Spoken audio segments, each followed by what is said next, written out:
किसी ने एक बहुत शानदार शेर कहा है, कुछ देर की खामोशी है फिर शोर आएगा। कुछ देर की खामोशी है फिर शोर आएगा। तुम्हारा वक्त आया है, हमारा दौर आएगा। अभिवादन स्वीकार। आप देख रहे हैं एमिनेंस क्लास। मैं हूं खीम सिंह कोरंगा। तो दोस्तों आज बात कर रहे हैं हम लोग जिला सीरीज। जिला सीरीज में बात कर रहे थे हम लोग उत्तरकाशी जनपद की। और उत्तरकाशी जनपद का पार्ट 1 कल शाम को रिलीज हो चुका था। और आज हम लोग बात करने वाले हैं उत्तरकाशी जनपद के पार्ट 2 की। तो दोस्तों पार्ट 2 की अगर हम लोग बात करें तो सबसे पहले लेते हैं उत्तरकाशी जनपद से निकलने वाली कुछ महत्वपूर्ण नदियों के बारे में बात करेंगे। तो कुछ महत्वपूर्ण नदियों में सबसे पहले आप लोगों की नदी आती है जिसे हम लोग कहते हैं भागीरथी नदी। ध्यान रखिएगा, इसे भागीरथी नदी के नाम से जाना जाता है, भागीरथी नदी। तो दोस्तों भागीरथी नदी का उद्गम उत्तरकाशी जनपद के गंगोत्री ग्लेशियर से होता है। कहां से होता है? गंगोत्री ग्लेशियर। ध्यान रखिएगा, गंगोत्री ग्लेशियर, ग्लेशियर, ठीक है। तो गंगोत्री ग्लेशियर के पास में, गंगोत्री ग्लेशियर के पास में एक जगह है जिसे हम लोग क्या बोलते हैं, जिसे हम लोग जो गोमुख के नाम से जानते हैं। तो दोस्तों इसे गोमुख, गोमुख मतलब जहां से नदी निकलती है उसकी आकृति कैसी है? गाय के मुख के आकार की है, इसीलिए इसको क्या कहा जाता है? गोमुख के नाम से जाना जाता है। उसके बाद बात करेंगे गोमुख की। जो ये गोमुख की आकृति है, ये जो है माउंट आबू, आपने नाम सुना होगा, माउंट आबू का नाम सुना होगा, ध्यान रखिएगा, माउंट आबू। माउंट आबू पर्वत पे जैनिज्म का एक प्रसिद्ध मंदिर है जिसे बोलते हैं हम लोग दिलवाड़ा का जैन मंदिर। तो एक गोमुख जो है माउंट आबू पर्वत पर भी अवस्थित है, ठीक उसी के समान है। तो आगे बात करते हैं गंगोत्री ग्लेशियर से निकलने वाली भागीरथी नदी की। तो भागीरथी नदी की बात करेंगे तो यहाँ पे भागीरथी नदी की जो है प्रमुख सहायक नदियां हैं। उन प्रमुख सहायक नदियों की अगर मैं बात करूं तो यहाँ पे को गंगोत्री नदी में या फिर गंगोत्री ग्लेशियर से निकलने वाली जो भागीरथी नदी है, भागीरथी नदी में मिलने वाली जो प्रमुख नदियां हैं, प्रमुख नदियों की बात करते हैं तो इसमें सबसे पहली नदी आती है रुद्रगंगा नदी, जो कि रुद्रगेरा ग्लेशियर से आकर के इसमें मिलती है। उसके पश्चात आगे बात करेंगे गंगोत्री मंदिर, या उत्तराखंड के 4 धामों में से प्रसिद्ध मंदिर है जिसे हम लोग क्या कहते हैं? गंगोत्री मंदिर के नाम से जानते हैं। तो गंगोत्री के पास में एक आकाश गंगा नामक नदी आकर के इसमें मिलती है। तो आगे थोड़ा सा बात करते हैं भागीरथी नदी की। तो जो भागीरथी नदी है ये 2 नदियां हैं, ध्यान रखिएगा। यहाँ पे को 2 नदियां हैं, ध्यान रखिएगा। यहाँ पे को एक ये होगी, एक ये होगी। तो ये आपकी अलकनंदा होगी और ये आपकी भागीरथी होगी। तो अलकनंदा नदी का उद्गम चमोली जनपद में होता है। चमोली जनपद आपने सुना होगा। तो चमोली जनपद के पास में एक जगह है जोशीमठ तहसील, और जोशीमठ तहसील के पास में अगर हम लोग जाते हैं बद्रीनाथ, बद्रीनाथ से आगे माणा, माणा से आगे हम लोग बात करते हैं त्रिसी सरोवर। त्रिसी सरोवर जो आपका अवस्थित है सतोपंथ ग्लेशियर में अवस्थित है।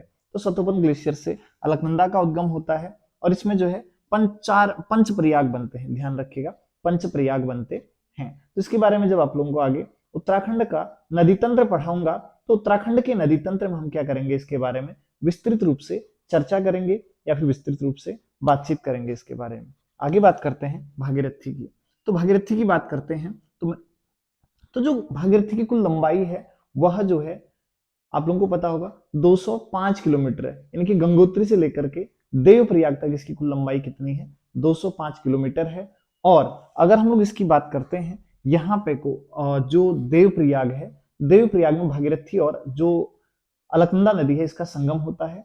इसे जो है सास बहू के संगम के नाम से भी जाना जाता है। दोस्तों आगे बात करते हैं देवप्रयाग से इसे आगे किस नाम से जाना जाता है? देवप्रयाग से आगे जो है इसको बेसिकली गंगा के नाम से जाना जाता है। तो ये तो होगी आपकी पहली नदी। उसके बाद हम लोग बात करने वाले हैं यहाँ की जो दूसरी नदी की बात करते हैं, ठीक है। दूसरी नदी की बात करते हैं तो इसमें आ जाता है आप लोगों का जो यहाँ से निकलने वाली दूसरी महत्वपूर्ण नदी है यमुना नदी।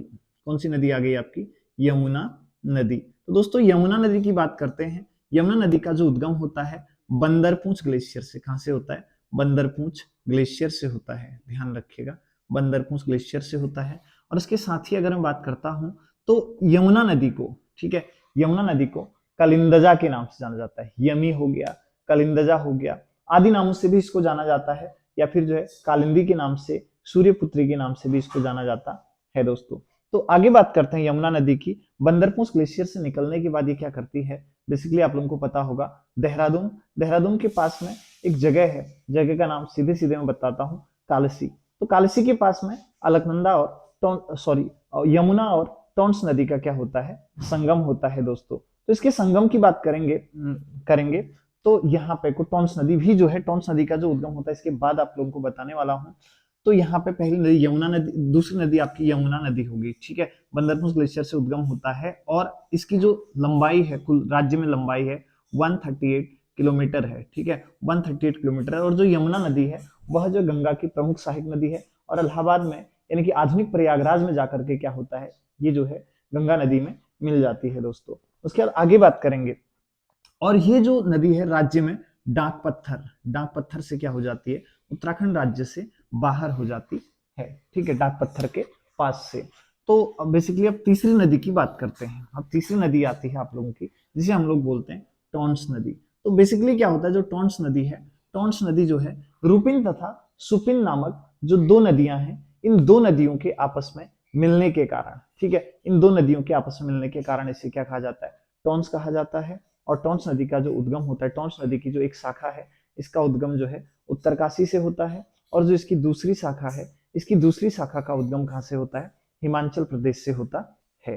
तो उसके बाद बेसिकली जब ये नदियां मिलती हैं, तो ये टॉन्स नदी क्या करती है, उत्तराखंड तथा हिमाचल प्रदेश के मध्य, ठीक है, ये टॉन्स नदी क्या करती है, उत्तराखंड प्लस हिमाचल प्रदेश के मध्य एक सीमा का काम करती है, बाउंड्री का काम करती है यहाँ पे को दोनों राज्यों के मध्य।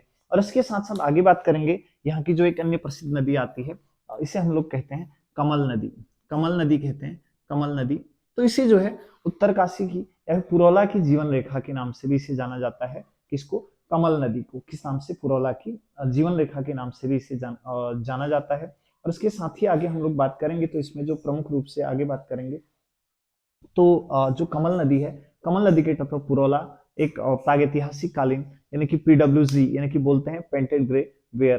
कहने का तात्पर्य यह है, चित्रित धूसर मृद भांड के काल का ये स्थल है। तो यहाँ पे जो है एक अन्य नदी बहती है आपकी कमल नदी, तो इसी के तट पर जो है पुरौला अवस्थित है। तो ये तो हो गई आप लोगों की उत्तरकाशी में बहने वाली प्रमुख नदियां, ठीक है, उत्तरकाशी में बहने वाली प्रमुख नदियां हो गई। तो उसके बाद हम लोग आगे बात करने वाले हैं उत्तरकाशी में बहने वाली प्रमुख नदियों के साथ। कल मैंने यहाँ की प्रशासनिक व्यवस्था के बारे में आप लोगों को बता चुका था। और आगे बात करते हैं यहाँ की उत्तरकाशी में जो प्रमुख झीलें हैं या फिर प्रमुख ताल हैं, उन तालों और झीलों की बात करेंगे। तो यहाँ पे को जो प्रमुख झीलों और तालों में सबसे पहली ताल आती है, जिसे हम लोग बोलते हैं चौरंगी खाल। क्या बोलते हैं, पहली ताल, इसका नाम क्या है, चौरंगी खाल, यानी कि प्रमुख तालें, प्रमुख ताल, ताल स्लैश प्रमुख झीलें, ठीक है, झीलें, प्रमुख झीलों की बात करते हैं। तो प्रमुख झीलों की बात करें तो यहाँ पे सबसे पहले चौरंगी खाल आता है, चौरंगी खाल, चौरंगी खाल, चौरंगी खाल नामक स्थल पर, ठीक है, चौरंगी खाल नामक स्थल पर एक जगह है, इसे हम लोग बोलते हैं नचिकेता ताल के नाम से जानते हैं। और जो नचिकेता थे उद्दलक के शिष्य होते हैं, किसके, उद्दलक के शिष्य, या शिष्य भी होते हैं या फिर उद्दलक के पुत्र भी होते हैं दोस्तों।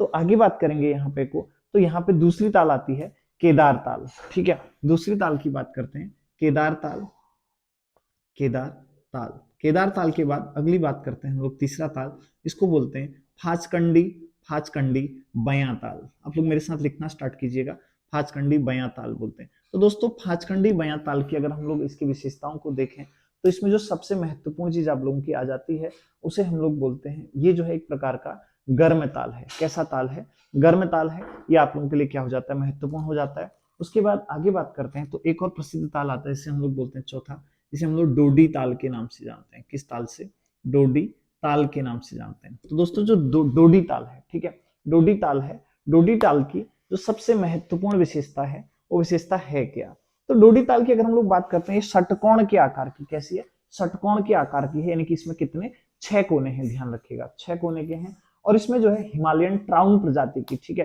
हिमालयन ट्राउन जिसे हम लोग कहते हैं हिमालयन ट्राउन, ब्राउन ट्राउन, ठीक है, ब्राउन ट्राउन प्रजाति की मछली जो है यहाँ पे को पाई जाती है। ये आप लोगों के लिए क्या हो जाता है, महत्वपूर्ण हो जाता है। तो यहाँ पे कौन सी मछली पाई जाती है, ब्राउन ट्राउन, ठीक है, ब्राउन ट्राउन याद रखिएगा, ट्राउन, ये जो है हिमालयन प्रजाति एक प्रकार की, ठीक है। और ये हो गया, और एक किस आकार के, षटकोण के आकार के, षटकोण, षटकोण मतलब 6 कोने हैं इसके, ये बात आप क्या कीजिएगा, ध्यान रखिएगा। ये तो हो गया आप लोगों की यहाँ की प्रसिद्ध तालें। अब प्रसिद्ध तालों के बाद बात करते हैं यहाँ के जो प्रमुख ग्लेशियर हैं, ठीक है, प्रमुख ग्लेशियर की बात करेंगे, यहाँ के प्रमुख ग्लेशियर, प्रमुख ग्लेशियर। तो प्रमुख ग्लेशियर की बात करते हैं, सबसे पहला ग्लेशियर यहाँ पे को आता है आप लोगों का, नंबर 1 गंगोत्री ग्लेशियर। कौन सा ग्लेशियर आता है, गंगोत्री ग्लेशियर। गंगोत्री ग्लेशियर की बात करते हैं तो आप लोगों ने देखा होगा, जो ये आपको एरिया दिख रहा है गंगोत्री ग्लेशियर, तो यहाँ पे को अवस्थित है। ठीक है, गंगोत्री ग्लेशियर अवस्थित है। और गंगोत्री ग्लेशियर से वर्ष 2006 या 7 में पीसीएस मुख्य परीक्षा का पेपर देख रहा था, उस टाइम पे एमसीक्यूज टाइप का होता था, तो उसमें मैं देख रहा था कि उत्तराखंड के ग्लेशियरों के पिघलने की गति है, या फिर उसमें एक और प्रश्न आता है गंगोत्री ग्लेशियर के पिघलने की गति है। तो इसमें क्या है, जो गंगोत्री ग्लेशियर की पिघलने की गति कहा जाता है कि प्रतिवर्ष जो है 22.7 मीटर जो है प्रतिवर्ष क्या कर रही है, पिघल रही है। इसकी सबसे महत्वपूर्ण बात है। उसके बाद इस ग्लेशियर की अगर हम लोग बात करते हैं तो इसमें क्या होता है, कहा जाता है कि इसकी जो कुल लंबाई है 30 किलोमीटर है और इसकी कुल चौड़ाई आ जाती है तो 2 किलोमीटर है। और आगे बात करेंगे इसमें, तो जो ये गंगोत्री है, गंगोत्री ग्लेशियर है, ठीक है, गंगोत्री ग्लेशियर जो है उत्तराखंड का सबसे बड़ा ग्लेशियर है क्षेत्रफल की दृष्टि से। फिर अगला आता है आप लोगों का बंदरपूंछ ग्लेशियर, जो कि कहाँ पे को अवस्थित है, दूसरा ग्लेशियर बंदरपूंछ ग्लेशियर। हम थोड़ी देर पहले आप लोगों को बताए थे बंदरपूंछ ग्लेशियर के बारे में, है ना, ध्यान रखिएगा बंदरपूंछ ग्लेशियर। दोस्तों जो बंदरपूंछ ग्लेशियर है वो आप लोगों का ये जो है कहाँ पे को है, यमुनोत्री के पास में, यमुनोत्री के पास में अवस्थित है। यमुनोत्री भी जो उत्तराखंड के 4 धामों में से एक महत्वपूर्ण धाम है, जो कि यहीं पे को अवस्थित है। आगे बात करते हैं यमुनोत्री के बाद, तो बंदरपूंछ ग्लेशियर के बाद आगे अन्य ग्लेशियरों की बात करेंगे, तो उसमें आपके जो अन्य ग्लेशियर होते हैं वो आप लोगों के आ जाते हैं बेसिकली। इनमें देखेंगे आप लोग कीर्ति ग्लेशियर हो गया, चतुरंगी ग्लेशियर हो गया, तो जो अन्य ग्लेशियर हैं यहीं पे को क्या है, अवस्थित हैं। ठीक है, तो ये ग्लेशियर आपके यहाँ पे को अवस्थित है। उसके बाद हम लोग बात करते हैं उत्तराखंड मतलब उत्तरकाशी की वन संपदा के बारे में। किसके बारे में, यहाँ की वन संपदा। तो देखिएगा जो 1988 की एक वन रिपोर्ट आई थी, ठीक है, 1988 की वन नीति के अनुसार कहा गया है कि किसी मतलब जो पर्वतीय क्षेत्र है, पर्वतीय जिले वहां के 60% भूभाग पर क्या होने हैं, वन होने अनिवार्य हैं। ऐसी वन रिपोर्ट आई हुई थी, तो कहा होने चाहिए। तो लेकिन उत्तरकाशी की बात करते हैं, उत्तरकाशी के 3144 किलोमीटर स्क्वायर क्षेत्रफल पर क्या है, यहाँ पे को वन है। ठीक है, इतने क्षेत्रफल पर यहाँ पे वन है। और कहा जाता है कि सर्वाधिक मतलब राज्य में सर्वाधिक वन क्षेत्रफल की दृष्टि से जो जिला है पौड़ी है। पौड़ी के बाद जो है दूसरे नंबर पर कौन आता है, आप लोगों का उत्तरकाशी आ जाता है। और बेसिकली जो है, जो यहाँ पे यमुना नदी बेसिन है, यमुना नदी बेसिन में राज्य के 56.7% लगभग क्या होते हैं, यहाँ पे को वन पाए जाते हैं। तो ये तो हो गया राज्य की वन नीति के बाद। अब बात करते हैं उत्तरकाशी के कृषि, पशुपालन और खनिजों की बात करते हैं। तो उत्तरकाशी सीधे सीधे हम बढ़ते हैं हरसिल की तरफ को। तो हरसिल की उत्तरकाशी राज्य में क्या होता है, सेब का सबसे ज्यादा उत्पादन। ठीक है, किसका, सेब, यानी कि राज्य में सेब का सर्वाधिक उत्पादन करने वाला जिला कौन सा हो जाएगा, आपका उत्तरकाशी हो जाएगा। उसके बाद उत्तरकाशी की आगे बात करते हैं, तो आप लोगों ने देखा होगा, तो जो राज्य में उत्तराखंड राज्य में जो यहाँ का सेब बेचा जाता है वह जो है न्यूजीलैंड ब्रांड के नाम से, किस नाम से बेचा जाता है, न्यूजीलैंड ब्रांड के नाम से बेचा जाता है। और यहाँ पे को क्या होता है, इसके साथ साथ अखरोट का उत्पादन भी बहुतायत मात्रा में होता है। किसका, अखरोट का जो उत्पादन होता है वो भी बहुतायत मात्रा में होता है। और यहाँ की जो एक रवाई घाटी है, रवाई घाटी ध्यान रखिएगा, रवाई घाटी, रवाई घाटी ये क्या है, लाल चावल के उत्पादन के लिए, किसके लिए, लाल चावल के उत्पादन के लिए पूरे विश्व में क्या है, प्रसिद्ध है। ये बात आप क्या कीजिएगा, ध्यान रखिएगा। उसके बाद बात करते हैं हर्षिल एक ऐसा जगह है, ठीक है, मतलब हर्षिल एक ऐसी जगह है, यहाँ पे क्या होता है कि भैया छिलके वाली जो हल्के बारीक छिलके वाली जो राजमा होती है, जैसे आप लोगों को पता होगा एक मुंशियारी है, तो मुंशियारी के राजमा को क्या मिला है, जीआई टैग मिला हुआ है। क्या मिला हुआ है, जीआई टैग मिला हुआ है। तो यहाँ पे एक बारीक छिलके वाला राजमा जो है कहाँ पे को पाया जाता है, उत्तरकाशी में पाया जाता है। और ये जो है अपने आप में क्या है, बहुत ज्यादा महत्वपूर्ण है। तो दोस्तों आगे बात करते हैं, जो उत्तरकाशी है यहाँ के वन्यजीव या फिर राष्ट्रीय जो राष्ट्रीय वन्यजीव अभ्यारण्य है, या फिर इसके साथ साथ राष्ट्रीय उद्यान है, ठीक है, नेशनल पार्क जिसे हम लोग बोलते हैं, ठीक है, नेशनल पार्क। नेशनल पार्क की बात करते हैं, तो दोस्तों आप सभी लोगों को याद होगा गंगोत्री राष्ट्रीय उद्यान के बारे में आप सभी लोग जानते होंगे। और गंगोत्री के साथ साथ में आगे बात करूंगा तो गोविंद राष्ट्रीय उद्यान। तो पहले बात करते हैं गोविंद राष्ट्रीय उद्यान की। जो गोविंद राष्ट्रीय उद्यान है, राष्ट्रीय उद्यान, ठीक है, तो गोविंद राष्ट्रीय उद्यान, तो दोस्तों गोविंद राष्ट्रीय उद्यान की स्थापना की बात करते हैं, तो इसकी स्थापना 1980 में होती है। कब होती है इसकी स्थापना, 1980 में होती है। ठीक है, तो इससे पहले मैं थोड़ा सा करूं, कल मैंने आप लोगों को कमेंट सेशन में जो है कुछ क्वेश्चन पूछे थे, मतलब कल के उसमें मैंने कुछ क्वेश्चन पूछे थे, तो उसमें कुछ छात्र छात्राओं के द्वारा अपने आंसर दिए थे। इसमें मैं देख रहा था एक प्रियंका, हाँ प्रियंका दानू करके उसका सही आंसर था। और इसके साथ ही मैं बात करूंगा तो यहाँ पे एक भटजी थे हमारे, तो भटजी का भी जो है उसमें उनके द्वारा भी सही आंसर दिया गया था कल के कमेंट सेशन में। आप लोग भी पढ़ते रहिए, हमारी शुभकामनाएं आपके साथ हैं। तो आज भी आप लोगों से थोड़ी देर में कमेंट क्वेश्चन का सेशन प्रारंभ होगा, तो उसमें आप लोगों से यहाँ पे क्वेश्चन पूछे जाएंगे दोस्तों। तो आगे हाँ मैं बात कर रहा था यहाँ पे, तो इसके क्षेत्रफल की बात करते हैं। इसका जो क्षेत्रफल है 472 किलोमीटर स्क्वायर, कितना है 472 किलोमीटर स्क्वायर है। और इसका जो प्रशासन देखता है, इसका जो प्रशासन जो देखता है, तो आप लोगों ने नाम सुना होगा राजाजी राष्ट्रीय उद्यान के बारे में सुना होगा। तो राजाजी राष्ट्रीय उद्यान जो है इसके मतलब इसके प्रशासन को पूरा संभालता है, ठीक है। यानी किसके, गोविंद राष्ट्रीय उद्यान, तो ये देहरादून से पूरा नियंत्रित होता है। उसके बाद हम लोग बात करेंगे जो दूसरा राष्ट्रीय उद्यान आता है, काफी महत्वपूर्ण है अपने आप में। इसे हम लोग किस नाम से जानते हैं, गंगोत्री राष्ट्रीय उद्यान के नाम से जानते हैं। दूसरा जो राष्ट्रीय उद्यान आता है कौन सा आता है, गंगोत्री राष्ट्रीय उद्यान। तो दोस्तों गंगोत्री राष्ट्रीय उद्यान की बात करते हैं, ठीक है। गंगोत्री राष्ट्रीय उद्यान की बात करेंगे, ठीक है। नेशनल पार्क है, ठीक है, नेशनल पार्क की बात करते हैं। तो दोस्तों एक प्रश्न आप लोगों से बनता है, जो सिमलीपाल राष्ट्रीय उद्यान है वह कहाँ अवस्थित है, यानी कि भारत के किस राज्य में अवस्थित है, पहला क्वेश्चन। और आप लोग दूसरा क्वेश्चन है, केबुल लामजाओ नेशनल पार्क जो है भारत के किस राज्य में अवस्थित है, इसका आंसर आप लोग कमेंट सेशन में लिखिएगा। और आप लोगों के लिए तीसरा क्वेश्चन बनता है, जो दुर्लभ प्रजाति के रिडले कछुए, ठीक है, दुर्लभ प्रजाति के जो रिडले कछुए होते हैं वे जो हैं अंडे देने के लिए किस सागर तट पर आते हैं, या फिर राज्य के किस तट पर आते हैं, ये आप जो है क्या करेंगे, इसमें कमेंट सेशन में आप लोग जो है क्या करेंगे, इसका आंसर लिखिएगा, ठीक है दोस्तों। तो आगे बात करते हैं उत्तरकाशी की। अगर हम लोग बात कर रहे थे तो उत्तरकाशी में राष्ट्रीय उद्यान, तो कहा जाता है जो उत्तरकाशी में जो गंगोत्री राष्ट्रीय उद्यान है ये राज्य का सबसे बड़ा, ठीक है, राज्य का सबसे बड़ा राष्ट्रीय उद्यान है, ठीक है, राज्य का सबसे बड़ा। और इसके क्षेत्रफल की बात करते हैं, 2390 किलोमीटर स्क्वायर क्या है इसका क्षेत्रफल है दोस्तों, ठीक है। एरिया वाइज बात करेंगे तो उत्तराखंड का सबसे बड़ा राष्ट्रीय उद्यान अवस्थित है, ठीक है। और ये उत्तरकाशी जनपद में आप लोगों का अवस्थित है। फिर आगे बात करेंगे यहाँ पे को, ठीक है।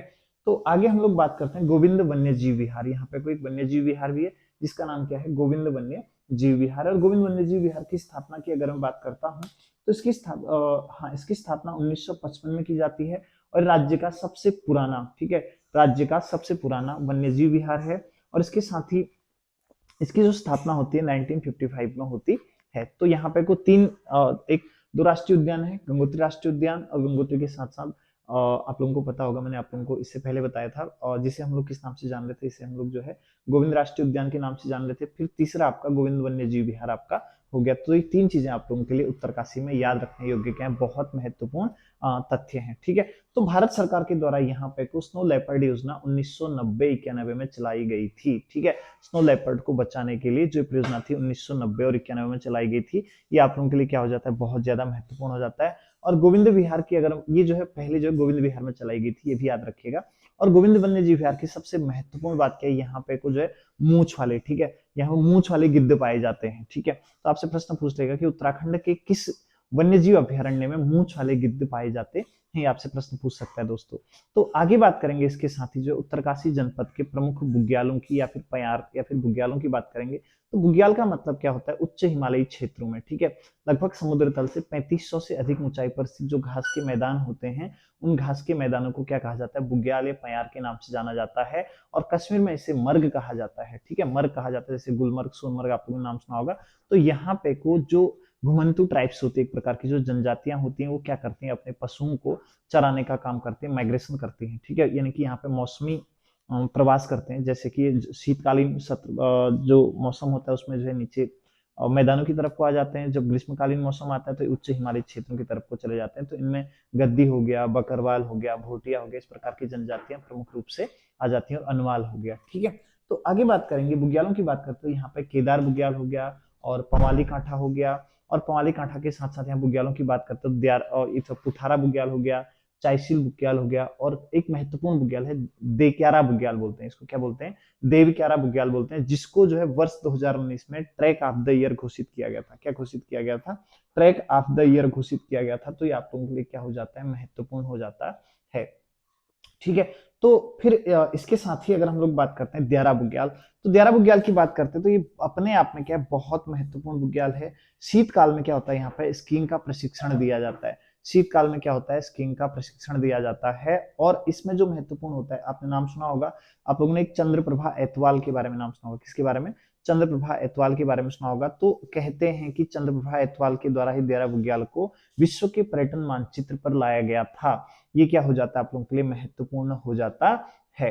तो आगे बात करेंगे तो यहाँ शीतकाल में क्या होता है, मक्खन की होली खेली जाती है। कहाँ पे? खुद देरा बुग्याल में।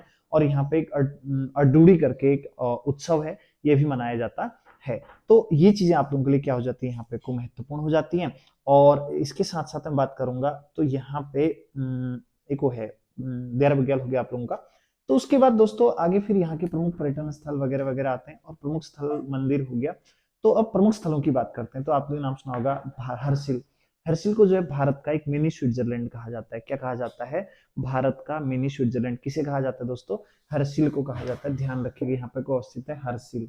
ठीक है, हर्षिल हो गया। ठीक है, हर्षिल, इसे भारत का मिनी स्विट्जरलैंड कहा जाता है। तो दोस्तों भारत का स्विट्जरलैंड किसे कहा जाता है, इसका आंसर आप लोग क्या कीजिएगा, कमेंट सेशन में लिखिएगा दोस्तों। ठीक है, कमेंट सेशन में लिखिएगा। तो दोस्तों ये आप लोगों का जो है जितने यहाँ महत्वपूर्ण तथ्य थे, इस पार्ट में मैंने आप लोगों के लिए कवर कर दिए हैं। और इसको लेकर के जो अन्य वीडियो आएगा, जो दूसरा तीसरा पार्ट आप लोगों का जो है नेक्स्ट वीडियो में आप लोगों के समक्ष लेकर के आऊंगा। तो दोस्तों इस वीडियो को पूरा देखिएगा और इसमें पूरे के पूरे नोट डाउन कीजिएगा। आप लोगों के लिए बहुत महत्वपूर्ण होने वाला है दोस्तों वीडियो। और आप लोगों को अगर कोई चीज समझ नहीं आती है तो आप लोग कमेंट सेक्शन में लिख सकते हैं। और या फिर जो आप लोगों की क्वेरीज हैं कि मैं किस सब्जेक्ट को पढ़ाऊं, कल एक क्वेरीज आई थी कि सर आप पॉलिटी और ज्योग्राफी पढ़ा दीजिए करके भी क्वेरीज मेरे कमेंट सेक्शन में आई थी। तो आप लोगों को अगर कोई अन्य सब्जेक्ट पढ़ने हो तो आप लोग देख सकते हैं, कमेंट सेक्शन में आप लिखिएगा। मैं अपने स्तर से जितना भी हो पाएगा पूर्ण रूप से क्या करूंगा, प्रयास करूंगा। और मैं आप लोगों के सहयोग के लिए प्रतिबद्ध और वचनबद्ध हूं। तो दोस्तों इस वीडियो को देखने के लिए बहुत बहुत धन्यवाद। अगर आप लोगों को वीडियो सही लगे शेयर कीजिएगा, सब्सक्राइब कीजिएगा। धन्यवाद।